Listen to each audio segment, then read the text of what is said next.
पहली बार आए हैं, वंडरफुल। ऑफिस देख के अच्छा लगा? अच्छा एक बात और बताओ, आप में से कितने लोग हैं जो सपने लेते हैं? गुड। अभी आपने मेरा एक वीडियो देखा है, वायरल हुआ है? Yes sir. वो कौन सा? 2025 का टारगेट 2025 इसमें वेस्टीज का लोगो होना चाहिए। Yes sir. वेस्टीज का लोगो? Yes sir.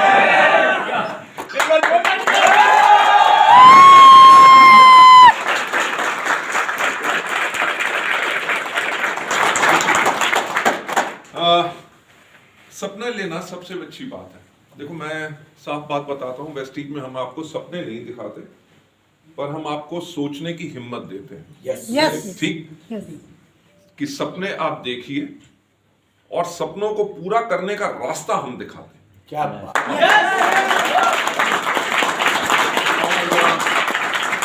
जो मैं हमेशा कहता हूं कि जो आप सपने देखोगे वो सपने जरूर पूरे होंगे, और इस दुनिया में सिर्फ एक व्यक्ति है जो आपके सपने पूरे कर सकता है, वो है आप खुद। Yes sir. राइट? और एक व्यक्ति है जो आपको सपनों के ऊपर जाने से रोक सकता है, वो है आप खुद। पर एक मेरे को बात बताओ, ऐसा कोई व्यक्ति मुझे इस दुनिया में बता दो जिसको कभी मुश्किल ना आई हो। यस ऐसा कोई ठीक? आप स्कूल गए?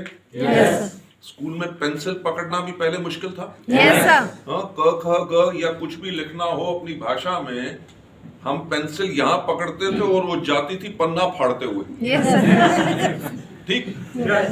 यानी कि हर चीज में हमें मास्टरों से भी पिटाई भी हुई, मेरी भी हुई। राइट? क्योंकि जब हम गलती करते थे, जो मास्टर हमारे या टीचर हमारे अपलाइन होते थे, वो हमें दंडित भी करते थे क्योंकि वो हमारे फायदे में होता था। Yes sir. तो आप में से कितने लोग थे जो सोचते थे कि स्कूल जाना छोड़ दो, छुट्टी हो जाए तो सबसे ज्यादा मजा आता है? वो मेरा भी ख्याल यही था, क्योंकि किसी भी बच्चे को स्कूल जाना अच्छा नहीं लगता। Yes sir. और जब छुट्टियां होती हैं तो अगर जो होमवर्क मिलता है वो हम लास्ट दिनों में करते हैं, क्योंकि हमें काम पूरा करना होता है। यस। पॉइंट ये है कि अगर हमने अपनी जिंदगी में उस टाइम पे छोड़ दिया होता तो क्या हम जिंदगी में आगे बढ़ते? नो। तो ऐसी मुश्किलें आपको वेस्टीज में भी आएंगी। वेस्टीज हो या और भी कुछ कर लो, उसमें मुश्किलें जरूर आएंगी। क्या मुश्किलों के लिए तैयार हो? क्योंकि जो मुश्किल के लिए तैयार है और जिसको पता है कि मुश्किल जरूर आएगी, पर इसके आगे मेरा जो आगे का भविष्य है वो उज्जवल होगा। राइट? और उस मुश्किलों को हर एक को पार करना जरूर पड़ेगा। अगर आप सोचो कि मेरी जिंदगी में कभी मुश्किलें नहीं आई, बहुत बेइंतहा आई। हर रोज मुश्किल आती है। कोविड का पीरियड भी रहा, कभी जीएसटी आ गया, कभी डीमोनेटाइजेशन होगी, कभी मेक इन इंडिया हो गया, कुछ हो गया। बिजनेस करने में भी हमें लाखों लाखों मुश्किल आती। तो क्या हम हाथों पे हाथ रख के बैठ जाएं? नो। यही जो आग है ना, जिन लोगों के अंदर की वो मुश्किलों यानी कि चुनौतियों से कभी हारते नहीं है, वही लोग जीते।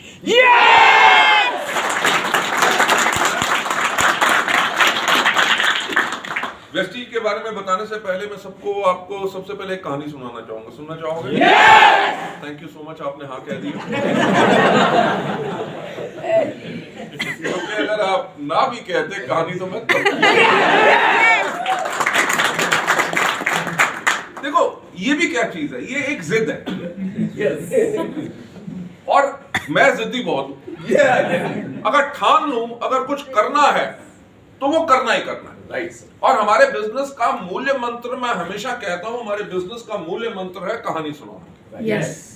क्योंकि कहानी हमने, जो हमारा बिजनेस ज्वाइन नहीं करना चाहता उसको बिजनेस की सफलता के बारे में कहानियां सुनानी है।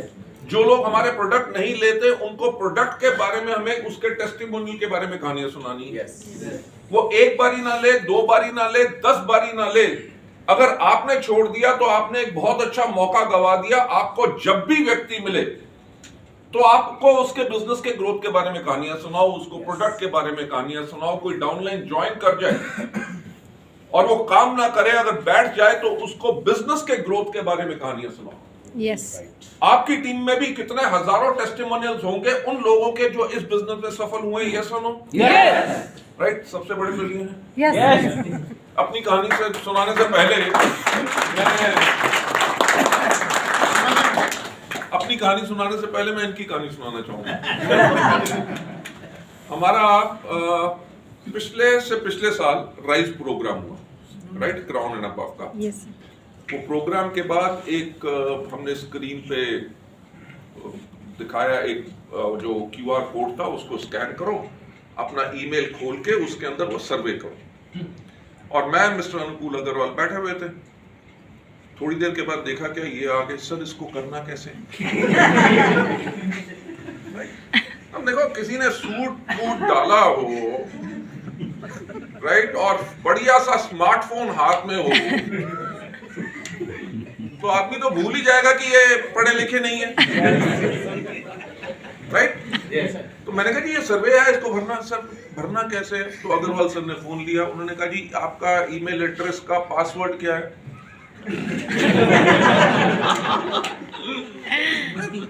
ये कहानी मुझे याद है और मैं इसको पूरे हिंदुस्तान भर में सुना चुका हूं, राइट। हकीकत की बात है कि मैं इतना इंप्रेस हुआ उस दिन कि जब किसी व्यक्ति के अंदर जीतने की इच्छा हो, कितनी मर्जी मुश्किल हो, वो तब भी आदमी जीत जाए और जीते उसका सोल्यूशन निकाल के। Yes. यानी कि चुनौतियों, चैलेंजेस से वो डरे नहीं, बल्कि उसका चैलेंजेस का सोल्यूशन निकाले। तो उन्होंने कहा जी पासवर्ड तो मेरे को याद नहीं। तो अग्रवाल सर ने कहा वो किसको कहते हैं? कि मेरा पहला जो ड्राइवर था ना उसके पास था। तो मैं बैठा हुआ, तो मैंने कहा ड्राइवर के पास था, क्या मतलब? कहते सर आप भूल गए, मेरे को तो पढ़ना लिखना आता है। कहते इसलिए मैं ड्राइवर वो रखता हूं जो पढ़े लिखे हों।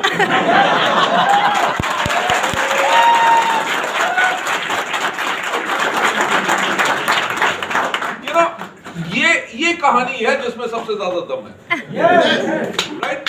कि अगर एक कमजोरी थी पर उस कमजोरी से रुके नहीं, उन्होंने कहा सोल्यूशन निकालना है, ईमेल भेजनी है, कुछ पढ़ना है, व्हाट्सएप मैसेज पढ़ने हैं, कुछ भी करने हैं, पढ़ा लिखा ड्राइवर रख लो, right. So ladies and gentleman, जो मैं अपने बात कर रहा था वो कहानी किसी और की नहीं है, वो कहानी मेरी खुद की है। जो मैंने आप लोगों से पूछा कि सपने देखते हो, मैं भी बहुत सपने देखता हूं। yes. जब मैं छोटा था तो एक बारी मेरी मदर ने पूछा, मैं छोटा होऊंगा 5-6 साल का, मेरी मदर ने मेरे से पूछा कि बेटा बड़े होके क्या करोगे, राइट। तो मैंने अपनी मम्मी को कहा बिजनेस। मेरे फादर जो थे वो सेंट्रल गवर्नमेंट की सर्विस करते थे, कस्टम एंड सेंट्रल एक्साइज में थे। तो उस टाइम पे मुझे याद है कि वो दिल्ली एयरपोर्ट में पोस्टेड थे। तो जब मैंने अपनी मदर को कहा बिजनेस, मेरी मदर एकदम चौंक गई। उन्होंने कहा कि इसके दिमाग में बिजनेस कहां से आ गया, राइट। क्योंकि हम तो सारे के सारे उस पूरा हमारा ब्लॉक था एक, जिसके अंदर कस्टम्स के और सारे के सारे लोग रहते थे जो एयरपोर्ट पे काम करते थे, सबके सब नौकरी पेशे थी।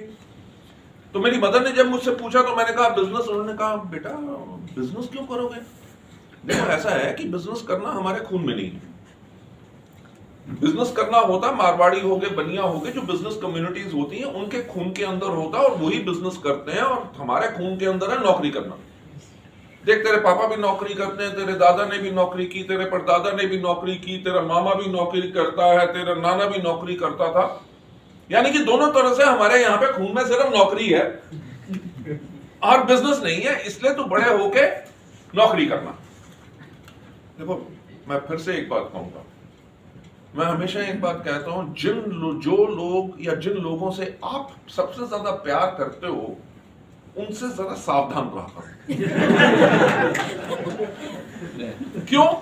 क्योंकि वो ही नहीं चाहते कि आप सफल हो। माँ जो है अगर बेटा दिन रात काम करेगा उसको कहेगी बेटा तू इतना काम क्यों करता है, देख तू पतला हो गया, अपनी सेहत का ख्याल नहीं रखता, राइट, पैसे का क्या करना है, पैसा खाएंगे थोड़ी, खानी तो वो 2 रोटी है, भगवान ने ऊपर छत दे दी वो काफी है। कभी बीवी किसी पति को नहीं कहेगी कि गधे सारा दिन घर बैठा रहता है, जाके बाहर काम कर और मेहनत कर और पैसा कमा ताकि हम सबकी जिंदगी अच्छी हो। Yes sir. वो कहेगी हमेशा देखो आप तो मेरी आंखों के चांद हो। ठीक है, भला फुसला के आपको फंसाने की कोशिश करेंगे कि आप आगे मत बढ़ो, कि कल को आपको कुछ हो गया तो हमारा क्या होगा, राइट। इतनी मेहनत क्या करनी है। मेरे घर में भी ऐसा होता है, हर एक के घर में ऐसा होता है। तो मेरी माँ ने मेरे को पहले ही मेरा सपना, जो बचपन में 6 साल के बच्चे ने सपना देखना शुरू कर दिया, उसको वहीं पे रोकना शुरू कर दिया।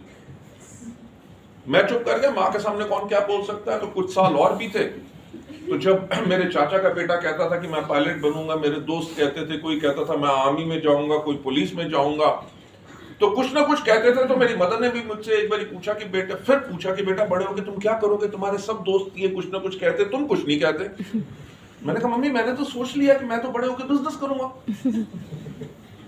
और मेरी माँ जो है बहुत परेशान हो गई, उन्होंने मेरे को समझाने की कोशिश की, देख बेटा ऐसा है कि तेरी 2 बड़ी बहनें हैं, तेरे पापा करते हैं नौकरी में से जो हम पैसा बचाते हैं तेरी 2 बड़ी बहनों की शादी भी करेंगे, तेरी पढ़ाई के ऊपर भी खर्चा होगा, जब रिटायर होंगे प्रॉविडेंट फंड ग्रेचुइटी मिलेगी, उससे हम एक छोटा सा घर बनाएंगे, और जो पेंशन आएगी उससे हमारा गुजारा चलेगा। बिजनेस करने के लिए पैसे की जरूरत होती है और पैसा हम तेरे को दे नहीं सकेंगे।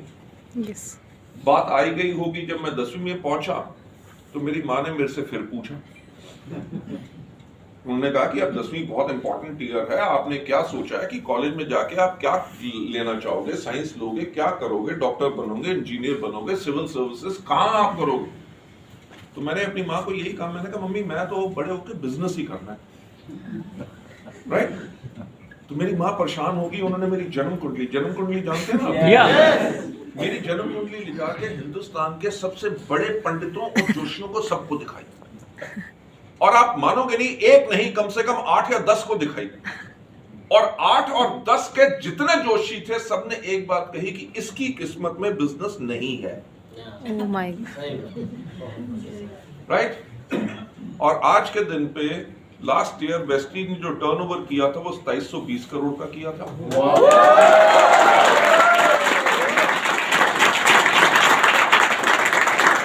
और हमारी बाकी ग्रुप कंपनीज का मिला के बात करें तो जो बिजनेसेस मैंने स्टार्ट किए हैं उनका टर्नओवर लास्ट ईयर 4000 करोड़ से ज्यादा था। अब मुझे जोशियों की बात माननी चाहिए थी? no! मैं एक बात कहता हूं कि हर कोई इंसान अपनी किस्मत खुद लिखता है। yes.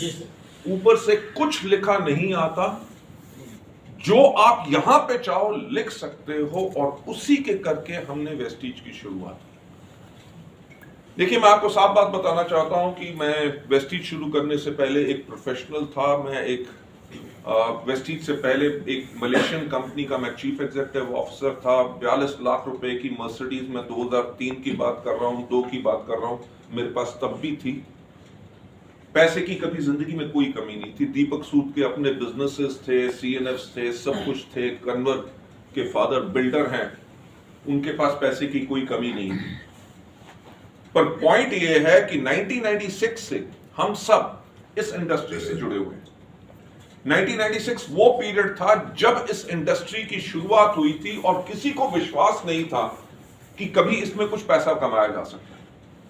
मुझे याद है कि जब मैं लोगों को दिखाता था मार्केटिंग प्लान और दिखाता था 3 से लेकर 5 साल के बाद आपकी इनकम लगभग 2 लाख रुपया होगी, तो लोगों को विश्वास होता था कि नहीं, मुझे भी विश्वास नहीं होता था क्योंकि तब मेरी तनख्वाह 18,000 रुपए थी। ठीक, पर पॉइंट ये है कि मैं क्योंकि इस इंडस्ट्री में वो पहला व्यक्ति था इंडिया में जिसने लोगों को जब प्लान दिखाना नहीं आता था तो मैंने हजारों लाखों प्लान शो किए, खड़े होके स्टेज के ऊपर प्रोडक्ट के डेमोन्स्ट्रेशन किए, 1 to 1 लाखों प्लान दिखाए, हजारों लोगों के घर में जा जाके होम मीटिंग्स की कि अगर चादर सफेद बिछा के ओवरहेड प्रोजेक्टर के साथ स्लाइड्स दिखाता था, एक व्हाइट बोर्ड लगा के या पेपर का चार्ट लगा के लोगों को मार्केटिंग प्लान समझाता था। और जो वो समय था जो हमने किया, उससे हमारा एक विश्वास इस इंडस्ट्री में पक्का हो गया कि अगर दुनिया का सबसे नेक काम कोई है तो वो है नेटवर्क मार्केटिंग।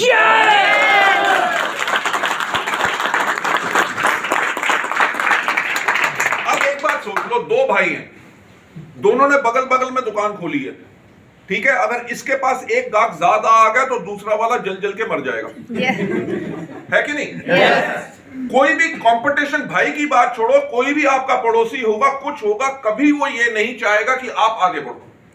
और ये वो इंडस्ट्री है जिसके अंदर एक अनजान व्यक्ति जो आपके साथ जुड़ता है वो आपको सिस्टम समझाता है, आपका बिजनेस बढ़ ना रहा हो तब भी आपके साथ जाके आपके लोगों को प्लान शो करता है, आपकी टीम बनाता है, आपकी टीम को एजुकेट करता है, कोच करता है, मेंटर करता है और आपको सफलता के लेवल के ऊपर लेके जाता है, आपको सब कुछ सिखा के कहता है आप जाओ अपनी जिंदगी अपनी मर्जी से जियो।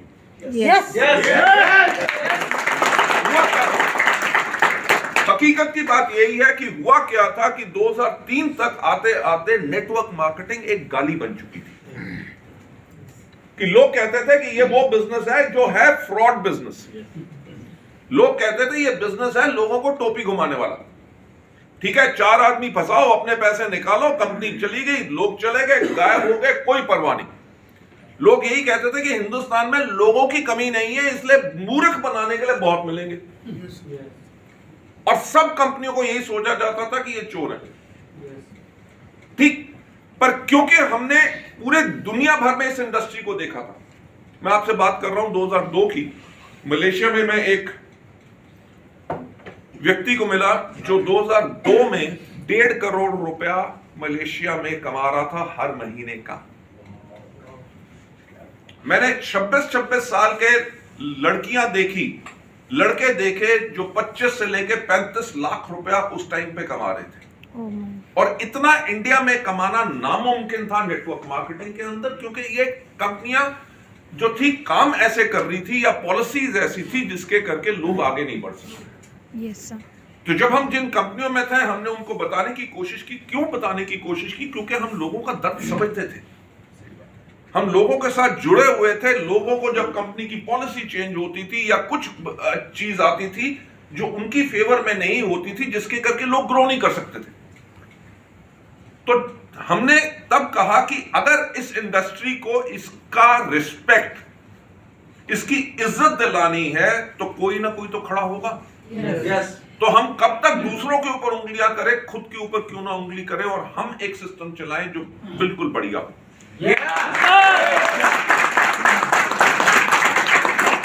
देखिए, डायरेक्ट सेलिंग कंपनी खोलना कोई मजाक नहीं है, राइट? अगर आपने इसको इज्जत के साथ चलाना है, लोगों की जिंदगियां बदलनी है, तो यह बहुत मुश्किल काम है। कंपनी खोल के बंद करना बहुत आसान है, बल्कि कंपनी को चलाते रखना बहुत मुश्किल काम है। तो हमने वेस्टीज को जब शुरू किया, हमने दुनिया भर में जहां जहां नेटवर्क मार्केटिंग एक लीगल इंडस्ट्री थी वहां के कानून पढ़े, क्योंकि मेरा हमेशा एक मानना है कि सफलता उन्हीं को मिलती है जिनकी तैयारी अच्छी हो। yes. आप अगर वेस्टीज में आज हो, जो भी लेवल है, अगर आपका सपना है कि आप क्राउन बने, डबल यूनिवर्सल क्राउन बने, उसके लिए हर रोज तैयारी करनी पड़ेगी। yes. अपने आप को बेहतर बनाओगे तभी जाके एक बेहतर आमदनी मिलेगी। यस। वो कहते हैं ना, वही काम करते रहोगे तो आपकी आमदनी डबल नहीं हो जाएगी। Yes.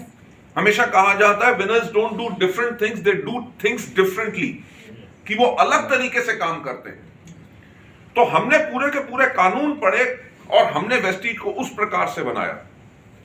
हमने कोई किट नहीं रखा। उस टाइम पे था ही यही कि अटैची केस बिकते थे, किट बिकते थे और लोग मेंबर बनते थे और जिसके करके लोग पैसा कमाते थे। हमने कहा हम बिजनेस बनाएंगे जो टोटल प्रोडक्ट बेस्ड बिजनेस होगा। हमने कोई जो है 100 रुपए ज्वाइनिंग फी थी, उसके अंदर भी हम स्टार्टर पैक देते थे 600 रुपए के लोगों को अपनी मर्जी के प्रोडक्ट्स, यानी कि हम जहां पे कंपनियां ज्वाइनिंग ले रही थी 3,500 रुपए की, 6,000 रुपए की, हमने मात्र 600 रुपए के, वो भी कहा लोग अपनी मर्जी के प्रोडक्ट लें। कोई रिन्यूअल फी नहीं, कोई कुछ नहीं। हमने ऐसे रूल से वेस्टीज को बनाया और आपको पता है कि गाइडलाइंस आई 2016 में। yes. यानी कि 12 साल के बाद गाइडलाइंस आई और सारी की सारी इंडस्ट्री, सब कंपनियों ने अपने आप को बदला। एक कंपनी ने नहीं बदला, वो थी वेस्टीज।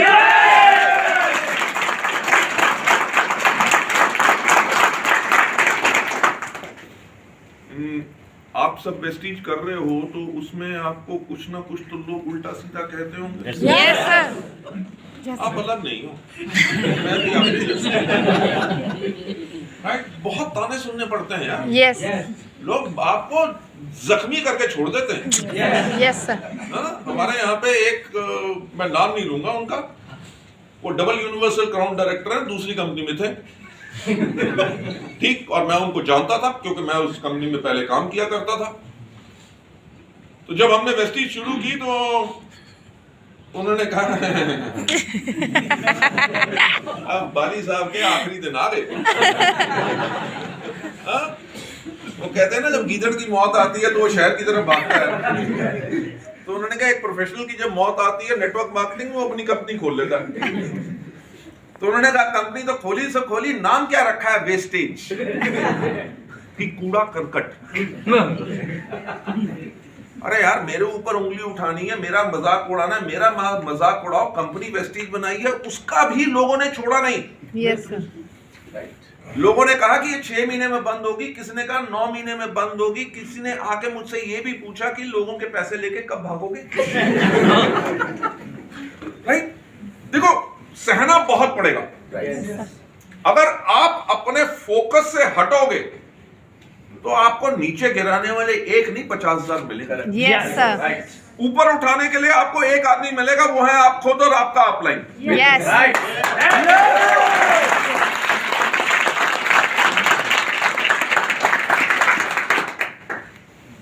तो मुझसे जब इतनी बातें कही गई, हम भी सुनते थे, पर मन में यह था कि जो मर्जी हो जाए, वेस्टीज को तो सफल करना ही करना है। आप मानोगे नहीं कि 3 साल तक वेस्टीज से मैंने हर महीने सिर्फ 10,000 रुपए तनख्वाह ली। तब मेरा बेटा स्कूल में पढ़ता था और उसकी हर महीने की जो फीस थी वो 15,000 रुपए थी। राइट?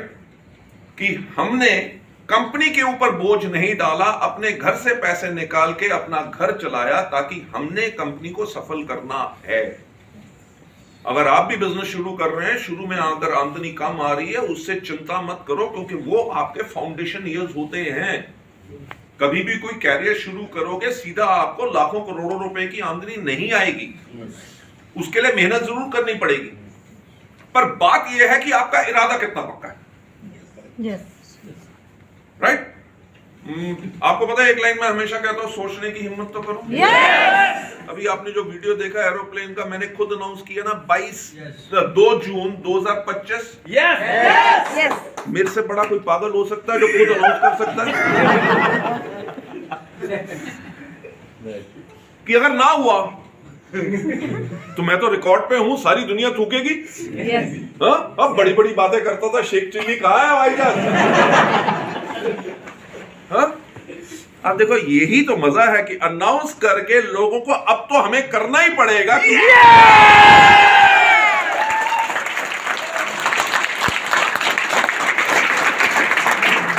और यही बात शुरुआत में हुई।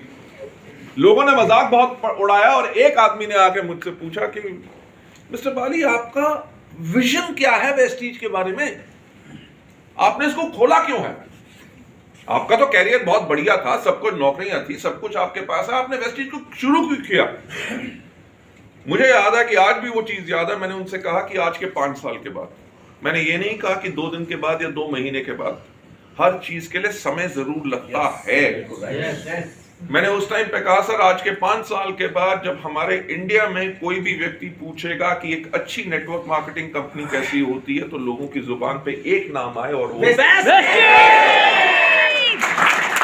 मैंने कहा कि लोग जब देखें कि प्रोडक्ट कैसे होने चाहिए, मार्केटिंग प्लान कैसा होना चाहिए, एजुकेशन सिस्टम कैसा होना चाहिए, मैनेजमेंट कैसी होनी चाहिए, और लोगों की जुबान पे सिर्फ एक नाम आए और वो हो वेस्टीज। सबसे इंपॉर्टेंट चीज जो मैंने उस टाइम पे कही, मैंने कहा जब इंडिया में कोई भी पूछे कि लीडर्स कैसे होने चाहिए, तो लोग कहें वेस्टीज। राइट? लेडीज जेंटलमैन, वो एक सोच थी, एक सपना था जो हम करना चाहते थे। और उसके ऊपर आज के दिन पे आपको पता है कि इंडिया में नंबर 1 कंपनी कौन सी? सिर्फ एकमात्र कंपनी। आज 25 साल से ऊपर हो गया है इंडिया में नेटवर्क मार्केटिंग चलते हुए। 25 साल में हजारों कंपनियां नेटवर्क मार्केटिंग में खुल चुकी हैं। Yes. आपने भी कभी नाम सुना होगा, कभी RMCL आ जाती है, कभी फ्यूचर मेकर आ जाती है, कभी सोशल ट्रेड आ जाती है, कभी बकरी का प्लान आ जाता है। राइट? कभी सूट लेंथ का प्लान आ जाता है, कभी वो जो आसमान में दुकानें बेचने का प्लान आ जाता है। यस हजारों कंपनियां खुल चुकी हैं गली गली के अंदर, पर कोई कंपनी, इंडियन कंपनी, इंडिया के नंबर 1 नहीं बन सकती। यस इतनी कंपनियां खुलने के बाद आपको पता होगा हिंदुस्तान लिवर तक नेटवर्क मार्केटिंग में आए थे, एवियांस के नाम से, बाद में HUL नेटवर्क किया, यस डाबर इस इंडस्ट्री में आ चुका है, इसके बाद सहारा ने 2 या 3 बारी नेटवर्क मार्केटिंग में आने की कोशिश की। यस इतना पैसा होने के बावजूद वो इस इंडस्ट्री में सफल नहीं हो सके। क्यों? क्योंकि इस इंडस्ट्री को चलाने के लिए आपका दिल साफ होना चाहिए।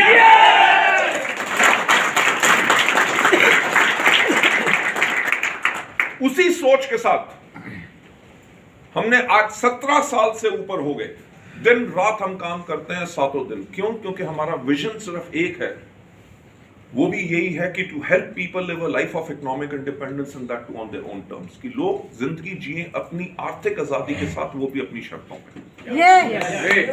कल मैं एक प्रोग्राम में था, शिवम गोस्वामी जी ने किया था लीला में, करकरडूमा के पास।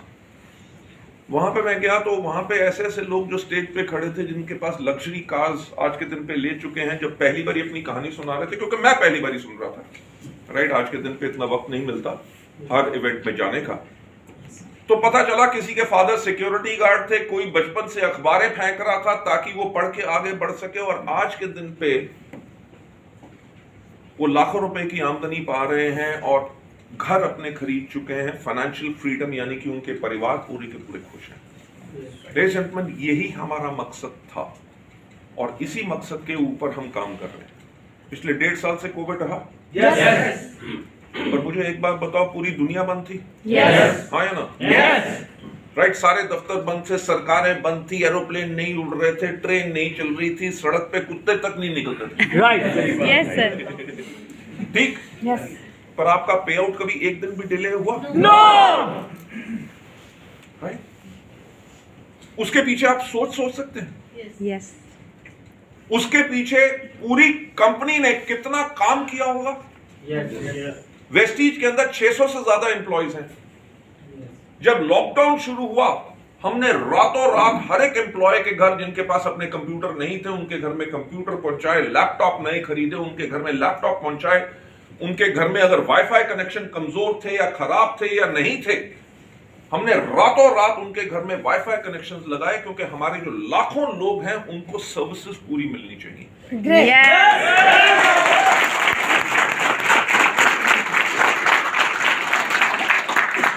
मैं आपको बताने की कोशिश कर रहा हूं कि एक मैनेजमेंट कंपनी की आज आपका भविष्य वेस्टीज में सुरक्षित क्यों है।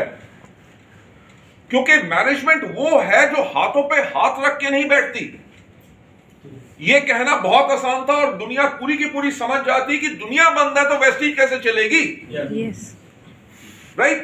पर जो लोग सोचते हैं कि मुश्किल के अंदर भी हम हल कैसे निकाल सकते हैं, वेस्टीज वो कंपनी है जिसने वो करके दिखाया। आज के दिन पे मैं स्पेशल थैंक्स कहना चाहूंगा हमारी लीडरशिप का, हमारे DLCP ओनर्स का, हमारे जो स्टाफ का, सेल्स स्टाफ का, जिन्होंने कंटेनमेंट जोन में भी जाके कर्फ्यू पासेस बना के उन्होंने लोगों के घर में उस टाइम पे भी प्रोडक्ट की डिलीवरी की। राइट। और एक और काम किया, उसको मुझे बोलना तो नहीं चाहिए, पर शायद आप में से कुछ लोग हों शायद जिनको पता ना हो, पर बाकी सबको पता होगा कि कोविड के टाइम के अंदर हमारे ऐसे कितने हजारों लोग थे जो क्वालिफाई नहीं कर सके थे। ठीक।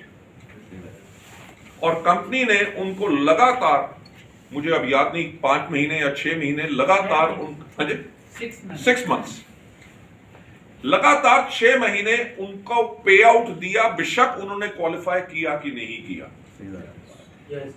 किसी लीडर ने मांगा नहीं था, किसी फील्ड से किसी ने आवाज नहीं है उठाई थी, पर तब भी वेस्टीज मैनेजमेंट ने किया। क्यों? क्योंकि वो मैनेजमेंट आप लोगों का ख्याल रख सकती है जिसके दिल में आप लोगों के लिए दर्द हो। हमने यही बात सोची कि यार हमारे लोग जिनका आज के दिन पे परिवार चलता है वेस्टीज से, अगर उनके घर में पैसे नहीं पहुंचेंगे तो उनकी फैमिली कैसे चलेगी। राइट। ये सोच हमें आज सबसे अलग बनाती है। Yes. इसी के करके मैं कहूंगा कि हमारी 99.9% जो हमारी लीडरशिप है वो वेस्टीज को कभी छोड़ के नहीं जाती।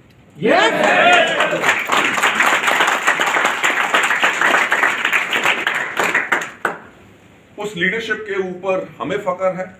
और आज जो मैं साफ कहता हूं कि अगर वेस्टीज इतनी बड़ी कंपनी बनी है उसको मैंने नहीं बनाया, उसको हमारी एंटायर लीडरशिप ने बनाया है, जिन्होंने वेस्टीज को इतना बड़ा किया। बाकी तो ट्रेनिंग्स आपकी अमृतसर में भी हुई होंगी और बाकी आपको पूरी की पूरी गाइडेंस आप लोगों से मिलेगी। मैं आपको जो चीजें कहना चाहूंगा कंपनी की मैनेजमेंट की तरफ से, जो मैं हमेशा कहता हूं कि सफलता उन्हीं को मिलती है जिनकी तैयारी। Yes. पर एक चीज पे फिर सोचने की हिम्मत करो कि वेस्टीज इंडिया में नंबर 1 क्यों बनी? कभी सोचा? किस्मत तो नहीं खुल सकती? No. राइट? इतनी बड़ी कंपनी जिनके पास बेइंतहा पैसा है, सब कुछ है, वो नंबर 1 नहीं जा सकी। वेस्टीज लार्जेस्ट कंपनी कैसे बन गई? क्योंकि वेस्टीज के अंदर जो मैनेजमेंट है वो फ्यूचरिस्टिक है। Yes. जो मैं हमेशा कहता हूं कि सफलता उन्हीं को मिलती है जिनकी तैयारी अच्छी होती है। हम हमेशा आगे की तैयारी करके रखते हैं। मैं आपको थोड़ा सा इतिहास में लेके जाना चाहूंगा। मुझे याद है साल था 2011। 2011 में हमने एक चीज को समझा कि 2020 के अंदर हिंदुस्तान की, हमारे देश की, हमारे इंडिया की जो 70% पॉपुलेशन होगी उसकी उम्र 35 साल से कम होगी। जब हमने 2011 में यह सोचा, यानी कि 2020 के लिए 10 साल पहले, 2011 में हमारा मात्र टर्नओवर साल का 50 करोड़ था और आज के दिन पे एवरेज हम 200 करोड़ रुपया हर महीने करते हैं। Yes. राइट? मैं आज से 10 साल पहले की बात कर रहा हूं। कोई ऐसी कंपनी बहुत कम होंगी दुनिया में जिनका आज से 10 साल पहले 50 करोड़ का टर्नओवर हो और साल का, और आज के दिन पे 2,500 करोड़ करे एक साल में। क्योंकि जब हमने देखा कि 70% जनसंख्या की उम्र 35 साल से कम होगी तो हमने 2020 के लिए सोचना शुरू कर दिया कि यंग लोगों को क्या चाहिए होता है। ठीक? आप लोगों ने एक ब्रांड का नाम सुना होगा, बाटा। Yes. आज किसी भी यंगस्टर को, लड़के या लड़की को कहो कि बाटा के जूते खरीदेगा? No. बल्कि बहुत बढ़िया जूते हैं, दुनिया की नंबर 1 कंपनी है जूते बनाने में, बढ़िया प्रोडक्ट्स, कीमत बढ़िया, सब कुछ बढ़िया। पर इमेज क्या हो गई है कि ये हमारे पिताजी की उम्र के लोगों के लिए है। Yes. तो हमने भी ये सोचा कि 2020 में अगर यंग इंडिया होगा और लोग सोचेंगे कि वेस्टीज वो कंपनी है जो 45 साल से ज्यादा के लोगों को करनी चाहिए, जिनको बीमारियां हो या कुछ हो, राइट, इलाज करने के लिए हेल्थ केयर कंपनी होगी, तो उस टाइम पे तो 2020 तक आते आते हमारा बिजनेस कम हो जाएगा। Yes.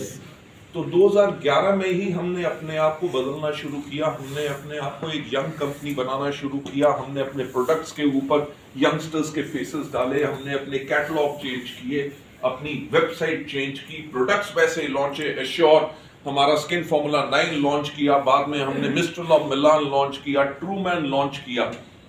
हमने प्रोग्राम्स ऐसे शुरू किए कि यूथ आइकॉन, वुमेन एम्पावरमेंट के ऊपर एंटायर एक यंग हमने कंपनी बनाई।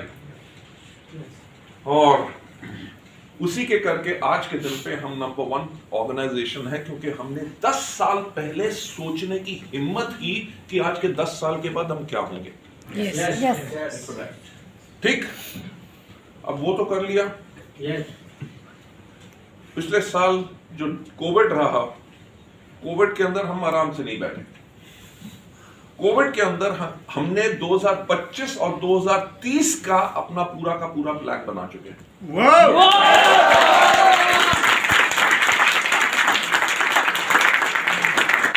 देखो दुनिया बदल रही है। Yes. राइट? आज के कुछ साल पहले आपने कभी नाम सुना था अमेज़न? No. मैं आपको बताना चाहूंगा, आज से लगभग 10 साल पहले मैंने अमेज़न का नाम सुना कि किताबें वहां पे वो मिलती हैं जो दुर्लभ होती हैं, कहीं मिलती नहीं। तो मैंने भी जाके सर्च किया एक किताब जो मेरे को चाहिए थी, और किताब का नाम बता देता हूं। उस किताब का नाम था secrets of spirulina, medical discoveries of Japanese doctors. ये जापान के अंदर मेडिकल ट्रायल्स हुई थी स्पाइरुलिना के ऊपर। डॉक्टर क्रिस्टोफर हिल्स ने उस किताब को लिखा था। तो वो किताब इंडिया में मिलती नहीं थी, तो मैंने Amazon में देखा, मुझे 8 कॉपियां उसकी वहां पे मिली। मैंने 8 ऑर्डर की, पर देखा क्या, वो इंडिया में डिलीवरी नहीं करते। तो मेरा एक दोस्त अमेरिका जा रहा था यार, मैंने कहा तू अमेरिका जा रहा है, वहां का एड्रेस दे दे, वहां पे डिलीवर करा देता हूं, जब तू वापस आएगा लेके आ जाना। ठीक। और आज के दिन पे दुनिया की one of the largest company कौन सी है? कि 10 साल में उस कंपनी ने एक किताब बेचने वाली कंपनी से बन के हट के इंटरनेट के ऊपर दुनिया के सबसे one of the biggest companies बन गई। Yes. यानी कि उन्होंने भी ये सोचा कि आगे चल के ई कॉमर्स कितना बड़ा बिजनेस होगा लोगों के पास प्रोडक्ट्स पहुंचाने के लिए। हमने भी जो तैयारी की है, क्योंकि हमने एक चीज देखी है कि आने वाला वक्त टोटली डिजिटल होगा। ठीक है, आप सबके पास आज के दिन पे स्मार्टफोन्स हैं। अपनी एरोप्लेन की टिकट्स हो, खाना बुक करना हो, कुछ भी करना हो, सब कुछ, ट्रेन की टिकट, सब कुछ आप वो करते हो। कहीं जाना हो, सबसे पहले गूगल खोल के देख लेते हो कितनी देर में पहुंचेंगे। राइट। अगर टैक्सी ऑर्डर करनी हो, कुछ करना हो, फटाफट आप उबर, ओला वगैरह कुछ ना कुछ। राइट। एक मूंगफली बेचने वाला भी आज के दिन पे पेटीएम एक्सेप्ट करता है। गोलगप्पे के पास वाले की रेडी पे भी चले जाओ ना, उसके वहां पे भी खड़ा होता है वो डंडू, जिसके ऊपर करके लोग पेटीएम से पेमेंट करते हैं। Yes, sir. यानी कि अगर आप एक बात देखो कि दुनिया आने वाले वक्त में और ज्यादा डिजिटल होगी, तो क्या हमें और ज्यादा डिजिटल होने के लिए जरूरत है कि नहीं? तो हमने अपनी पूरी तैयारी कर ली है, और जिन चीजों को हमने कोविड के टाइम पे भी टेस्ट किया, आपने देखा कि कोविड के टाइम के अंदर कंपनियां लोगों को प्रोडक्ट डिलीवर नहीं कर सक रही थी और वेस्टीज ने नए प्रोडक्ट लॉन्च किए। ठीक। हमने हर चीज को आजमाया। हमारी 2 एनिवर्सरीज टोटली डिजिटल हुई। पहले हमारी एनिवर्सरी होती थी इंदिरा गांधी इंडोर स्टेडियम में, 25,000 लोग आते थे। और इस साल जब 2 जून को हमने अपनी एनिवर्सरी की, आप मानेंगे नहीं, 24 घंटे के अंदर 25 लाख से ज्यादा लोगों ने उस एनिवर्सरी को देखा।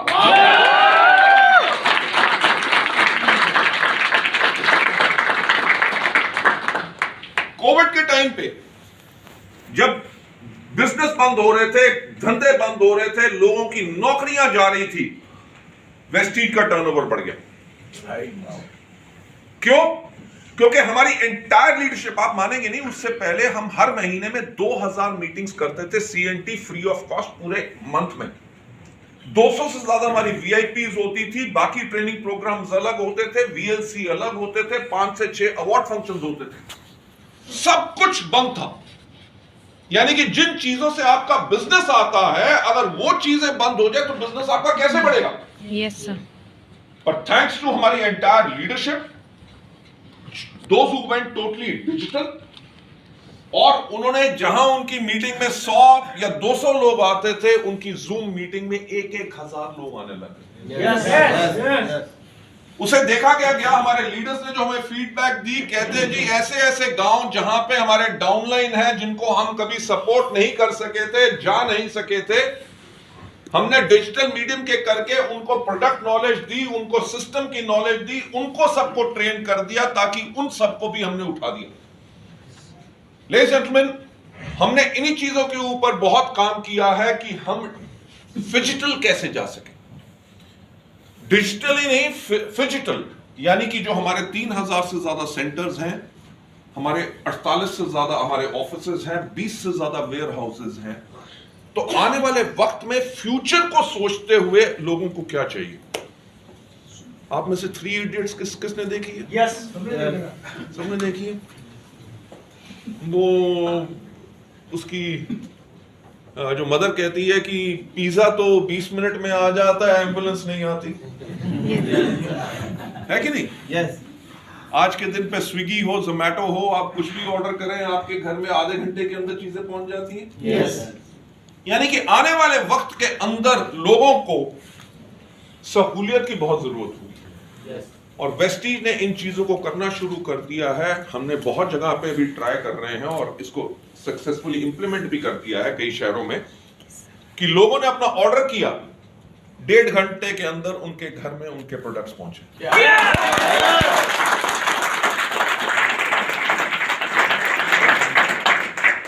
ढाई सिर्फ प्रोडक्ट पहुंचे, आगे आने वाले वक्त में लोग अपना बिजनेस कैसे बिल्ड करें? राइट, बिजनेस बिल्ड करेंगे अपने फोन से। आप में से कितने लोग फेसबुक पे हैं, इंस्टाग्राम पे हैं, व्हाट्सएप इस्तेमाल करते हैं? ठीक, उसके बगैर आज के दिन पे जिंदगी चल सकती है? No. आजकल सबसे बड़ा डर क्या होता है? दो डर होते हैं। पहला, मोबाइल अगर गुम जाए, फड़फड़ मच जाती है नहीं? Yes, sir. कि कहां पड़ा है, करे मिल नहीं रहा, पता नहीं किसी का फोन आया कि नहीं आया। और दूसरा डर सबसे बड़ा होता है जब फोन की बैटरी खत्म हो रही होती है। Yes, sir. पॉइंट ये है कि ये हमारी जिंदगी की बहुत अलग चीज बन चुकी है। एक ट्रेंड जो आपने बदलते हुए देखा होगा कि आजकल बड़ी से बड़ी कंपनियां जो ये फिल्म स्टार्स या हीरोज को इतना पैसा नहीं बांट रही एडवर्टाइजमेंट के लिए, जितना आज के दिन पे इन्फ्लुएंसर्स और ब्लॉगर्स को बांट रही है। ठीक है, टिकटॉक हो गया, कुछ हो गया, उसके ऊपर अलग कितने हीरो बन जाते हैं, बिल्कुल अनाड़ी। Yes, sir. Right, social media के अंदर वो आपने एक बच्चे की कहानी सुनी है ना, जिसने गाना गाया, वो मेरी जाने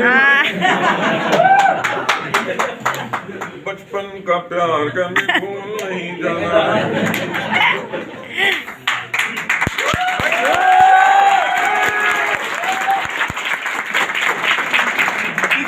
मैं आपको एक सिर्फ चीज दिखाने की कोशिश कर रहा हूं, आने वाला फ्यूचर क्या है, कि सोशल मीडिया की पावर ये है कि एक गांव का बच्चा भी 24 घंटे के अंदर सुपरस्टार बन सकता है।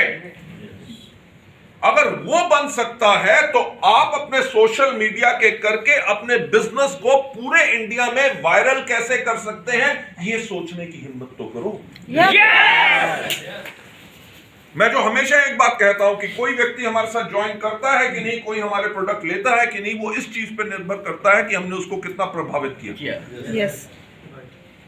अगर मैं किसी को कहानी सुनाऊं कि जी मोहम्मद मोइन जी जो है महीने में लगभग 8 लाख रुपया कमाते हैं, और वो तब नहीं ज्वाइन करता, क्यों? क्योंकि मैं दिखाने की कोशिश कर रहा हूं 8 लाख रुपया, बल्कि उसको नजर आ रहा है 800 रुपया। Yes. यानी कि कमी किसमें है? जो मैं कह रहा था कि हमारे को कहानियां सुनानी है, यानी कि आपकी स्टोरी में कितना दम है, आपने उसको कितना प्रैक्टिस किया है। Yes. तो आगे आने वाले टाइम में हम अपने हर एक लीडर को इन चीजों में ट्रेन करना चाहते हैं कि सोशल मीडिया के करके वो अपने बिजनेस को कैसे आगे बढ़ा सकते हैं। Yes. वेदर आपके प्रोडक्ट टेस्टिमोनियल्स, आपकी सफलता की कहानियां, आपकी टीम के अंदर उपलब्धि जो हुई है, आपकी टीम के अंदर लोग जो सो गए हैं वो भी उन पोस्ट को देख के फिर से जागे और फिर से काम करें, और डिजिटली हम आप सबको कैसे सर्विस कर सकें। आपको पता है कि आज के दिन पे हमने एक और चीज लास्ट ईयर जो अनाउंस की, इसी साल अनाउंस की, क्या कि तैयारी दुगनी जीत की। Yes. राइट, यानी कि 22-23 के अंदर हमने अपने लिए टारगेट लिया है कि हम 5,000 करोड़ का टर्नओवर करें।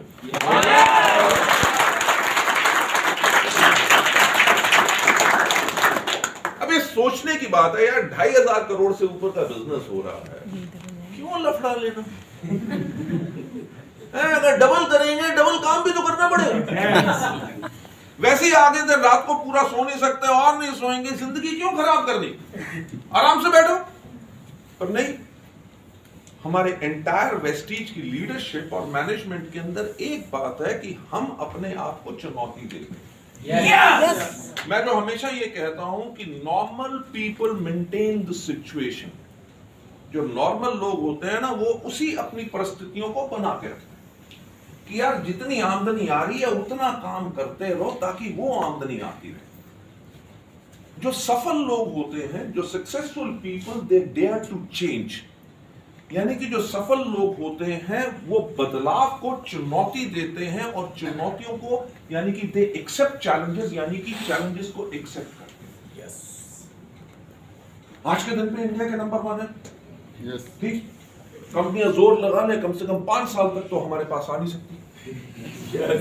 ठीक है, आराम से अगर हम अपने कछुए की चाल भी चलते रहेंगे तो खरगोश आएगा, थोड़ी देर भागेगा, पेड़ के नीचे सोएगा, फिर वो रह जाएगा, कछुआ तो फिर भी आगे चलेगा। पॉइंट ये नहीं है, पॉइंट ये है कि हम अपने टर्नओवर को डबल क्यों अनाउंस करते हैं, क्योंकि जो हमने सोचा हुआ है कि हम लोगों की मदद करें ताकि लोग अपनी जिंदगी जी सकें आर्थिक आजादी के साथ। हमारा टारगेट यह है कि अगर हम 5,000 करोड़ का टर्नओवर करेंगे, हमारे पास तब तक कम से कम 10,000 ऐसे लोग होंगे जो महीने में 1 लाख से ज्यादा कमा रहे होंगे।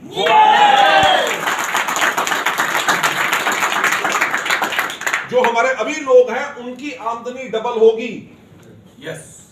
ये हमारा मकसद है। It is not about profit, हम कमाएंगे उसकी कोई हमें सोच नहीं है। क्योंकि पिछले 1.5 साल के अंदर प्रॉफिट हुआ ना हो, तब भी वेस्टीज में एक आदमी की छुट्टी नहीं हुई, कुछ नहीं हुआ, कभी किसी का पे आउट डिले नहीं हुआ, कुछ नहीं किया। पर हमारा पर्पस यह है कि हम लोगों की जिंदगी को कैसे बदल सकें। और दूसरा, ऊपर वाले ने अल्लाह ताला ने भगवान ने कितनी जिंदगी दी है? एक ही बार।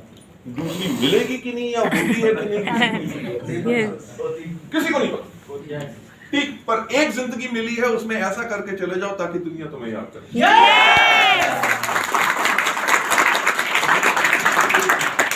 मुझे बहुत चीजों ने प्रेरित किया है, इंस्पायर किया है। मुझे याद है जब मैं एक बार एक ट्रेनिंग प्रोग्राम में गया, वो डेल कार्नेगी का ट्रेनिंग प्रोग्राम था।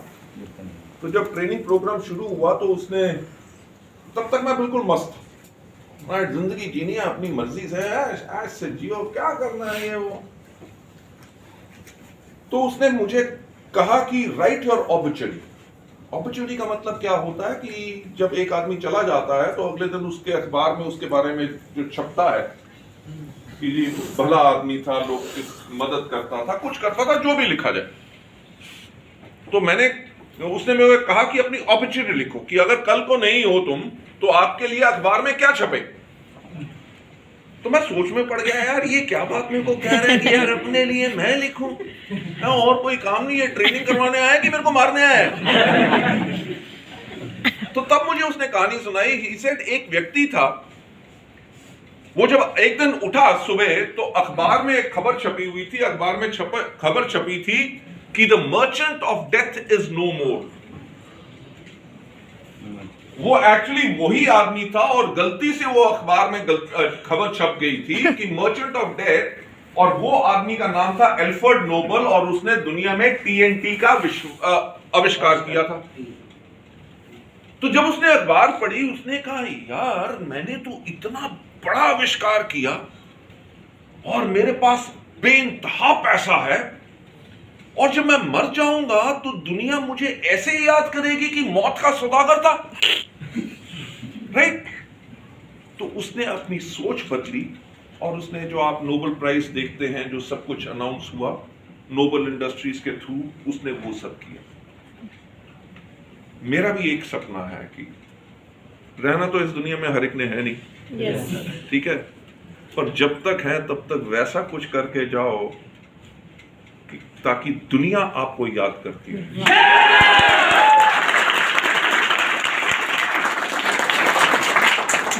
मैं आपके 5 मिनट और लूंगा।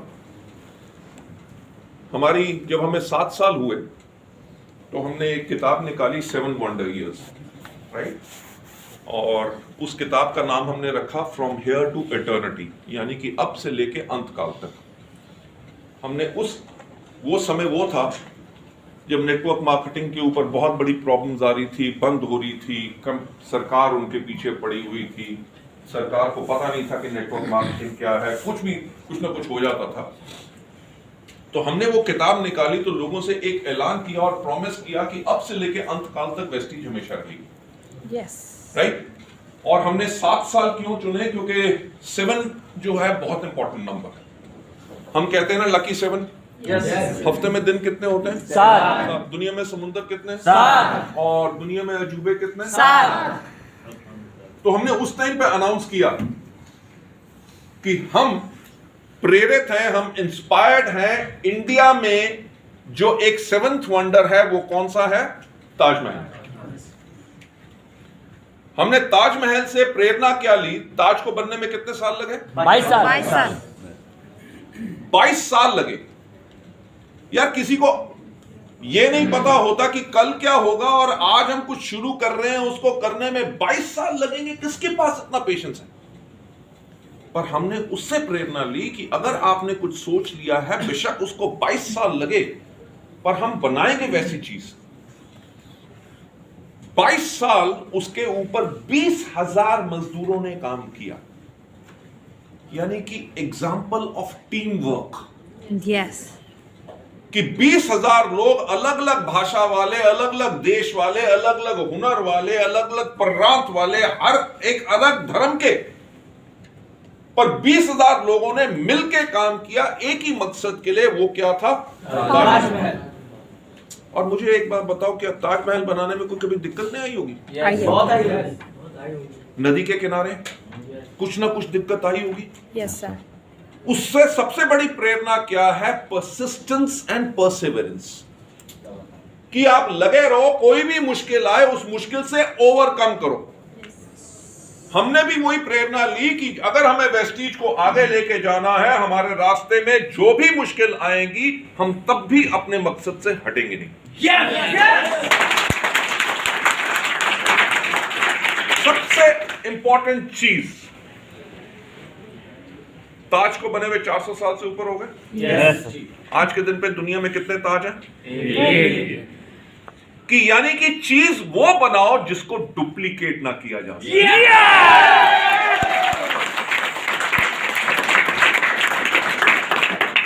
आज के दिन पे कोई भी कंपनी शुरू करते हैं, वो सबसे पहले क्या करते हैं? वो कहते हैं वेस्टीज को कॉपी करो। और आजकल तो एक नया ड्रामा चल गया है, वो कहते हैं जी और कुछ नहीं बदलना, आदमी की टाई बदल दो। कि कोट वोट कमीज शमीज सब कुछ वेस्टीज की रहेगी, बल्कि टाई बदल दो। टाई बदलने से क्या आदमी बदल जाएगा? No. वो इसलिए करना चाहते हैं क्योंकि हमने वेस्टीज को उस प्रकार से एक कंपनी बना लिया है जिसको कोई डुप्लीकेट नहीं कर सकता। आज के दिन अगर हम दुनिया की 36 लार्जेस्ट कंपनी है, हमारे पास एक बहुत अच्छा चांस है वर्ल्ड की टॉप 10 कंपनीज में आने का। और हमारा टारगेट है कि 2025 में हमारा टर्नओवर हो 20,000 करोड़ का, हम 50 देशों में काम करें और वर्ल्ड की टॉप 10 डायरेक्ट सेलिंग कंपनीज में।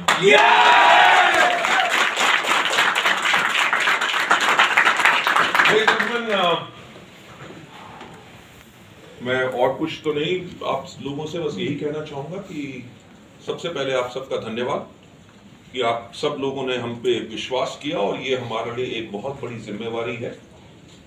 और मैं जो हमेशा बात कहता हूँ कि मैंने इस साल जब मेरा जन्मदिन था, तो मैं जब सुबह उठा तो मैंने अपने आप से एक सवाल पूछा कि तुम्हें क्या चीज़ खुशी देती है।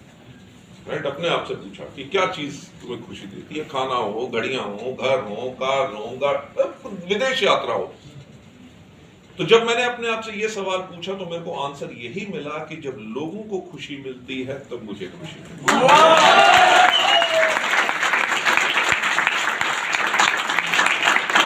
तो मैं आप लोगों को एक ही बात कहना चाहूंगा, आपका फैसला बिल्कुल सही है कि आप वेस्टीज परिवार में हैं, और ये परिवार कभी आपको पीछे रहने नहीं देगा। आपको जबरदस्ती उठा के, पकड़ के, लटका के आगे लेके जरूर जाएगा।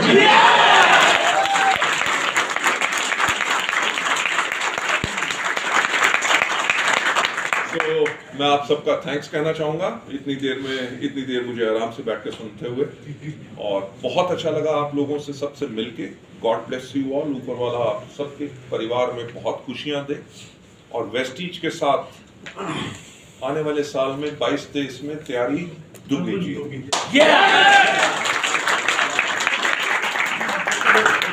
सबके साथ एक बढ़िया सा फोटो खींच लेते हैं। Yes, sir. उसके बाद थोड़ी सी हम बात करेंगे आप लोगों से। सूरज जी का लिए 2022